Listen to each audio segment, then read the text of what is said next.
be tricky to know if you should tackle your debt or invest for the future, but there are key guidelines to consider to make sure you're doing what's best for future you. Welcome back to my channel where we're building wealth to live life on our own terms, one money move at a time. Today I'm answering the question of if you should tackle your debt or invest using a real life scenario. If you want to shave years off your retirement journey, you're in the right place. I'm Rami, an investor on track to retire in my early 40s, and I'm sharing all of my tips to fast track your way to financial freedom without sacrificing the luxuries you care about along the way.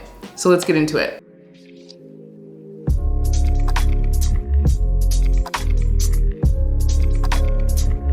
So I recently got a question from someone on the channel asking what she should do with the $60,000 that she has saved up. The caveat is that she has $20K of debt. So she's wondering if she should tackle that debt or actually start investing. She has nothing saved for retirement, but her expenses are pretty low since she's able to live with her parents. I'm gonna share what I would do in her shoes, and by the end of this video, you'll have a tried and true framework for how you should approach your own financial situation. The first thing I would do is build the safety net. One of the key things that stuck out to me is that she has no savings, which is incredibly risky. We want to be able to address emergencies that come up and also plan for miscellaneous things as well. People always talk about having 6 months of expenses in an emergency fund, which is totally necessary, but you need to plan for more than just a rainy day. You need an emergency fund for things that require your immediate attention or to pay your bills if there's a loss of income, and you need a buffer for things that come up that you also didn't think about. Have you ever been in a situation where you forgot about a subscription renewal or you needed new tires unexpectedly? No one died, and it's not necessarily anything to panic about, but you do have to fork up extra cash that you may not have planned for.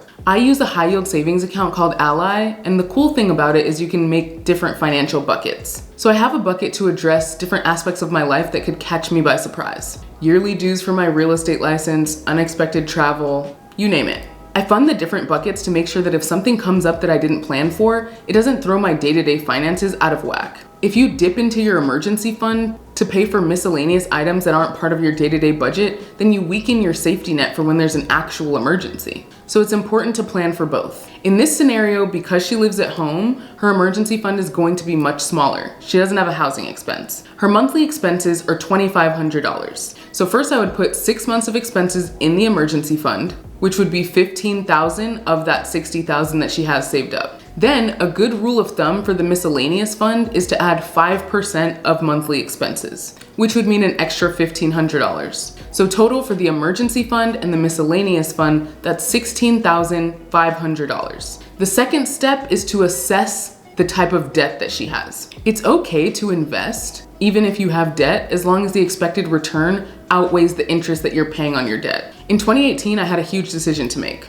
Tackle my student loans or buy an investment property. At the time, I had about $20,000 that I could use to wipe out my student loans or have a decently sized down payment for a property in Austin. To make that decision, I looked at the interest I was paying on my loans and compared it to what I thought I could get in terms of appreciation if I bought that property. My student loans had an interest rate of 4%, but when I did my research, I saw that I could get around 6% in terms of appreciation. And real estate's interesting because you're building equity on leveraged debt. So even though I was only putting down $20,000, that 6% was being built on the $300,000 that the property cost at the time. If I had paid off my student loans, I would have saved $500 a month. But buying that property yielded me $1,500 a month just in that first year. Going back to our scenario, this subscriber has $13,500 of credit card debt and $6,500 of student loan debt. Her credit card interest rate is 27%, so obviously we want to wipe that out as soon as possible. But her student loan interest rate is only 5%. If she chose to invest that money in the stock market, for example, she could see an 8% annual return. So my advice would be for her to pay off her credit card debt since that interest rate's so high, but continue making the monthly minimums on her student loan debt and invest that money instead, since the interest rate is not as high. So if she pays off that $13,500 of credit card debt, this leaves her $30,000 to invest with.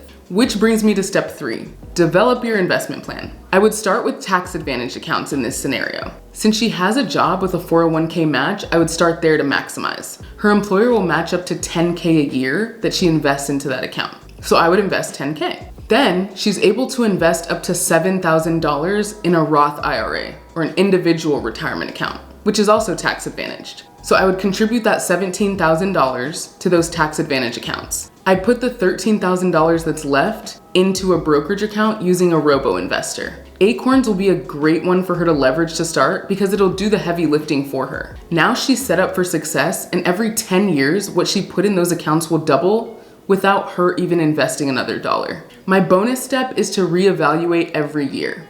This is not a set it and forget it strategy. I've made this mistake in the past. I would make a plan and expect it to continue to work for me forever. But as I move into different seasons of life, it's important to be sure that your money strategy supports it. I'm assessing things annually to make sure that I'm still making the best decisions for future me. For example, am I putting enough in my safety net based on new expenses that I've added? I recently had a baby, which, as we know, is the biggest expense of all, so this is especially relevant for me. Your financial planning is an ongoing labor of love, and it needs your attention regularly. Let me know what other ways you would approach this scenario in the comments, or how you're getting your finances in order for the journey to financial freedom. If you want to shave years off your retirement journey, don't forget to subscribe and hit that notification bell so you don't miss my weekly tips. Stay financially fabulous.